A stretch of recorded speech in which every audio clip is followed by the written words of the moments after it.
नहीं ये सही बता रही है केमिस्ट्री। कुछ लिखना नहीं, सिर्फ ये बता रहे हैं एमटीपी होता क्या है, ठीक है। इसका पूरा नाम मेडिकल टर्मिनेशन ऑफ प्रेगनेंसी है। अब यहाँ पे समझो, समझने वाली बात क्या है। मेडिकल यानी चिकित्सा, टर्मिनेशन बदल देना, ऑफ प्रेगनेंसी यानी गर्भ। होता क्या है, कोई भी खास करके फीमेल जब समय से पहले, ठीक है, समय से पहले किसी भी भ्रूण को, जब इसका निर्माण किया गया था, जब ये एमटीपी बना था, तो इसका अच्छा उपयोग के लिए किया गया था। कि मान लीजिए कोई भी लेडी है, वो प्रेग्नेंट है, किसी कारणवश उसके गर्भ में चोट लग जाती है, कोई प्रॉब्लम आ जाता है, लॉन्ग जंप करती है, जिसके कारण यदि बेबी डिस्ट्रॉय हो जाता है, यानी कुछ समस्या आ जाती है, या फिर विकलांग बेबी है, कुछ प्रॉब्लम है, तो आप एमटीपी प्रोसेस से क्या करते थे, उसको कानूनी रूप से, यानी कि ये जायज था, कानूनी रूप से आप जाते और इसको हम लोग कहते हैं गर्भपात, एबॉर्शन, उसको डॉक्टरी प्रोसेस से करवाते। लेकिन वर्तमान में एमटीपी का गलत यूज होने लगा, से हम लोग बेबी सेफ है, उसके बावजूद हम डिस्ट्रॉय करते हैं, तब कानूनी वो गलत है। किसी थर्ड पर्सन को पता चलता है तो वो यदि हम पे एफआईआर कर देगा तो हम उसके आरोपी हो जाएंगे। बेबी मेरा है फिर भी, तो ये एमटीपी क्या था, यदि कोई देखिए, जैसे ही कोई लेडी प्रेग्नेंट होती है तो मेडिकल भाषा में ध्यान दीजिए, एक मंथ, समझिए आप, एक मंथ के स्टेज से ही उसका जांच हो जाता है। ध्यान दीजिए, जब बेबी एक मंथ का होगा उसी वक्त पहले जांच करता है कि ये जो एम्ब्रायो है, जो भ्रूण है, ठीक है, ध्यान दो रोशन, जो भ्रूण है वो सेफ है या नहीं, एक मंथ में देख लेगा।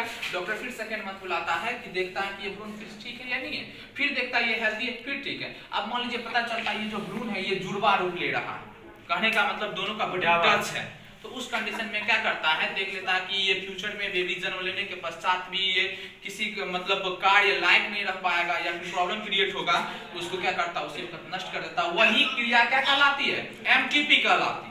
ये क्रिया एमटीपी कहलाती है। लेकिन वर्तमान में लोग क्या करता है, जो दंपति होते हैं यानी पति पत्नी, बेटी के तुलना में ज्यादा पसंद किसको करते हैं, बेटा को करते हैं पसंद। ये क्या करते हैं, बस उसी में, इस प्रोसेस के द्वारा ही, इसी का एक प्रोसेस है एम्नियोसेंटेसिस, उसमें लिंग भ्रूण जांच होता है और पता चल जाता है कि उसमें जो क्रोमोसोम है वो XX है या फिर क्या XY है, और पता चलने पे चूंकि चाहत अत्यधिक लड़कों की होती है तो उसको डिस्ट्रॉय कर दिया जाता है।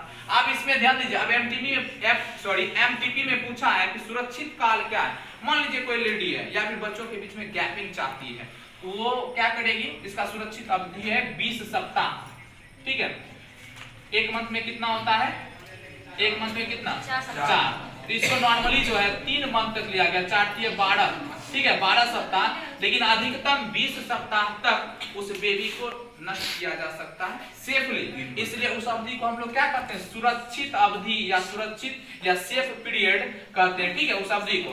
अब ध्यान दीजिए, क्योंकि उस वक्त उसमें बोन्स का डेवलपमेंट नहीं होता, बोन्स का विकास नहीं हो पाता है। लेकिन जैसे ही अब इसके पश्चात घातक काल क्या है, घातक काल क्या है, किसमें, एमटीपी में घातक काल क्या है, तो एमटीपी में घातक काल जब बेबी 20 सप्ताह यानी 3 मंथ से ज्यादा का हो जाए तो वो बेबी डेवलप्ड कर जाता है, उसमें बोन्स आ जाते हैं, उसमें आप खास करके देखोगे उसकी रीढ़ की हड्डियां जो होती है वो विकसित हो जाती है आपस में, तो उसको जो है ना समाप्त करवाना संभव नहीं हो पाता। और यदि हाँ किया जाता है तो आने वाले समय में प्रॉब्लम हो सकती है, जो फीमेल है बांझपन का शिकार हो सकती है, या फिर उसके फैलोपियन ट्यूब में कुछ प्रॉब्लम हो सकता है, या फिर सर्जिकल प्रॉब्लम हो सकता है। इसीलिए कुल मिलाकर ध्यान दीजिएगा, 20 सप्ताह से पहले यदि उस बेबी को नष्ट किया जाए तो वो सेफ पीरियड माना जाता है, अन्यथा 20 सप्ताह के पश्चात वो घातक काल सिद्ध होता है, कभी कभी तो मृत्यु भी हो सकती है, ऐसा समस्या हो जाता है।